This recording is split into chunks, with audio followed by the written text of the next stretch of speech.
Урматтуу депутаттар, биринчи микрофон. Ата жұрт Кыргызстан Талиева.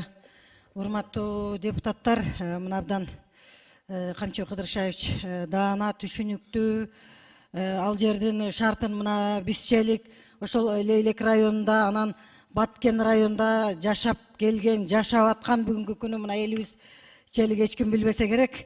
Анан мына акыркы ошол 4 жылдын ичинде Камчы Кыдыршаевич күнү түнү эки тарап межбет комиссия чогуу иштедиңиздер.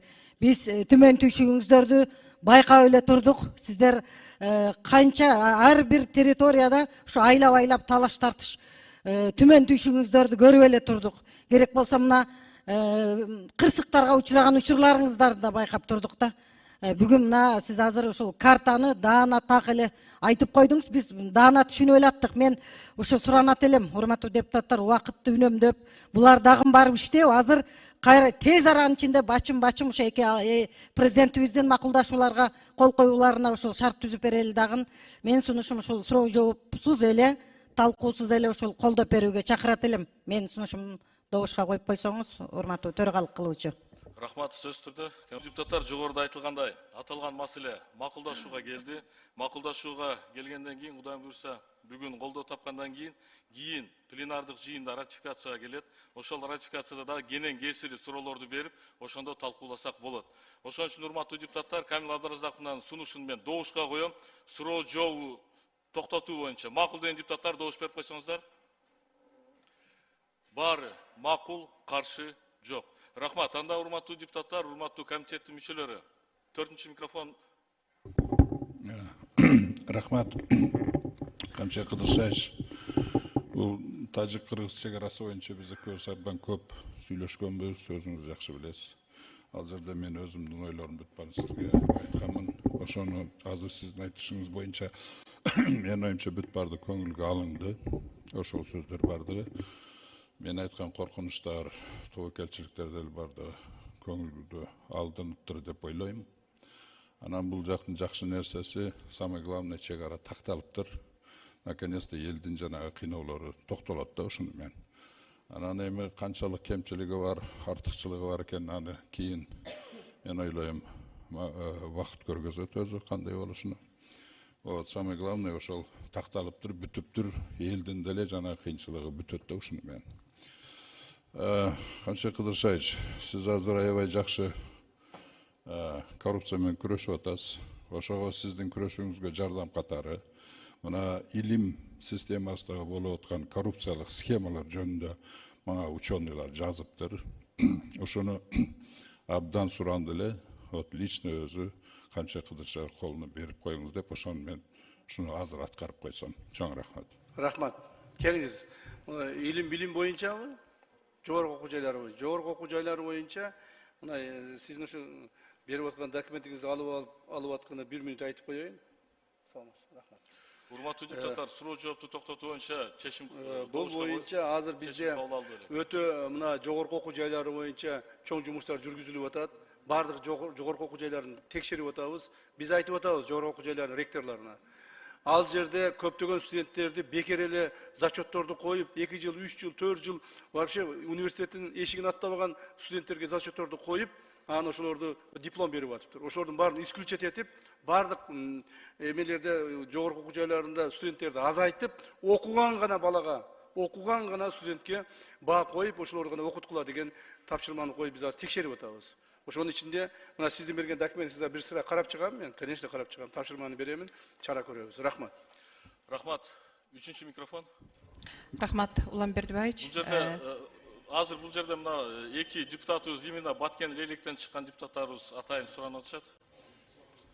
Саламатсыздарбы?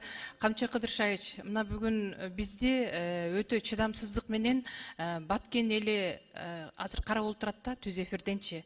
Анан ошол эле учурда мына сиздин азыркы бардык сөзүңүздөн кийин ушундай жакшы каалоолор менен бизге WhatsAppка каалоолор келип атат, суроолор келип атат. Эми бүгүн эч кандай суроо жоопсуз эле биз ушул түп көтөрө баарыбыз колдоп берели бүгүнкү келген сиздерди ушул чек ара маселелери боюнча, бирок ошондой болсо дагы өзгөчө белгилеп койчу бир жана сиз өзүңүздүн докладыңызда айтып өттүңүз, сүлүктүү боюнчачы жазып атышат да магачы ушу сүлүктүүдөгү жанагы коргончу айылынан 100 гектар ары жылдырдык деп айттыңыз. Бул өтө жакшы болду да, себеби кандайдыр бир жаңжал чыкса эле ошо тажиктер ошо дөөгө чыгып алып, биз кольцо жака өтө албай калчу элек.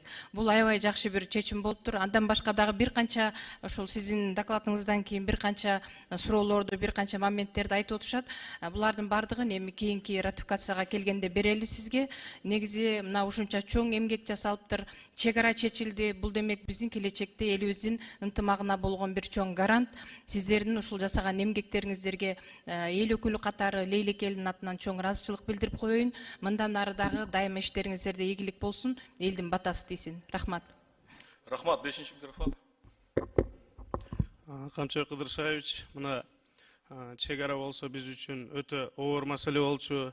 Өзүңүз ошо бийликке келгенче эле ошо жерде жүрүп, элдин ичинде жүрүп, аябай жакшы билесиз.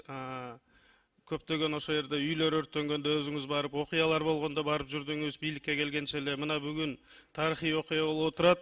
Сиз өзүңүз бийликке келип, ошо маселени аягына чыгарып атасыз.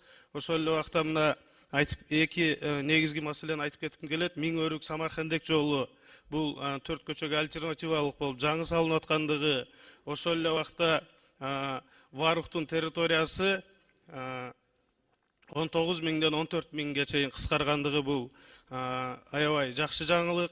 Ишиңиздерге ийгиликтерди каалаймын. Бул бүгүнкү күндө чындап эле тарыхый окуя болуп турат. Бир убакта биздин ушу Баткен эли чек аранын чечилишине ишенбей калган болчу. Бирок чоң эрикти алып, ушундай жоопкерчиликти алып, ушундай алып келип атасыздар. Сиздерге ишиңиздерге ийгиликти каалайбыз. Чоң рахмат. Урматтуу депутаттар, биз бая добуш бердик. Бул жерде комитеттин отуруму болуп атат. Азыркы аталган мыйзам долбоору макулдашууга келди. Биз азыр макулдашууну добушка коёмун.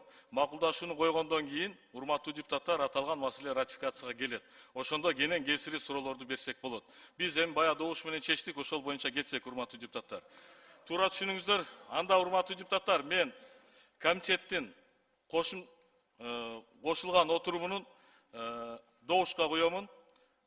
Кулак салып турсаңыздар, биринчи маселе Кыргыз Республикасы менен Тажикстан Республикасынын ортосундагы Кыргыз-Тажик мамлекеттик чек арасы жөнүндө келишимдин долбоору макулдашууга киргизилет. Демилгечи министрлер кабинетинин төрагасынын орун басары. Урматтуу депутаттар, макул деген депутаттар, добуш берип койсоңуздар.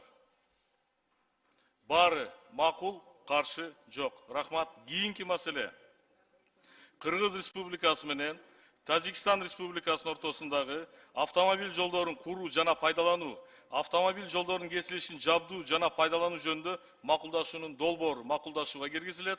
Урматтуу депутаттар, макул деген депутаттар, добуш берип койсоңуздар. Баары макул, каршы жок. Кийинки маселе, үчүнчү маселе, урматтуу депутаттар, Кыргыз Республикасынын министрлер кабинети менен Тажикстан Республикасынын өкмөтүнүн ортосундагы суу чарба жана энергетика объекттерин жеткиликтүү камсыз кылуу боюнча макулдашуунун долбоору макулдашууга киргизилет. Урматтуу депутаттар, макул деген депутаттар, добуш берип койсоңуздар. Баары макул, каршы жок. Рахмат. Урматтуу Камчыбек Кыдыршаевич, аталган маселени биргелешкен комитетте толугу менен биздин депутаттар колдоп беришти. Сиздердин иштериңиздерге ийгилик, чындыгында аябай оор жумуш болду. Ошонун жыйынтыгына мына келип отурабыз. Сизге ыраазычылык билдиребиз. Рахмат, урматтуу депутаттар. Рахмат, урматтуу депутаттар. Рахмат. Кошмо жыйындын отуруму бүттү. Рахмат.